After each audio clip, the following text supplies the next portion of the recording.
اشفاق احمد کہتے ہیں جس پہ کرم ہے اس سے کبھی پنگا نہ لینا، وہ تو کرم پہ چل رہا ہے، تم چلتی مشین میں ہاتھ دو گے تو اڑ جاؤ گے۔ کرم کا فارمولہ تو کوئی نہیں، اس کرم کی وجہ ڈھونڈو۔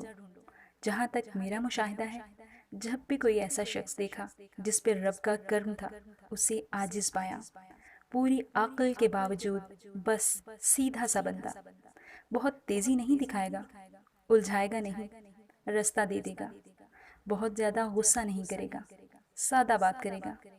میں نے ہر کرم ہوتے ہوئے شخص کو مخلص دیکھا ہے، اخلاص والا، غلطی کو مان جاتا ہے، معذرت کر لیتا ہے، سرنڈر کر دیتا ہے۔ جس پر کرم ہوا نا، میں نے اسے دوسروں کے لیے فائدہ مند دیکھا۔ یہ ہو ہی نہیں سکتا کہ آپ کی ذات سے نفع ہو رہا ہو اور اللہ آپ کے لیے کشادگی کو روک دے، وہ اور کرم کرے گا۔ میں نے ہر صاحب کرم انسان کو احسان کرتے ہوئے دیکھا ہے، حق سے زیادہ دیتا ہے، اس کا درجن 13 کا ہوتا ہے، 12 کا نہیں۔ اللہ کے کرم کے پہیے کو چلانے کے لیے آپ بھی درجن 13 کا کرو اپنی زندگی میں، اپنی کمٹمنٹ سے تھوڑا سا زیادہ احسان کرو، نہیں تو کیا ہوگا، حساب پہ چلو گے تو حساب ہی چلے گا۔ دل کے کنجوس کے لیے کائنات بھی کنجوس ہے، دل کے سخی کے لیے کائنات کا خزانہ ہے۔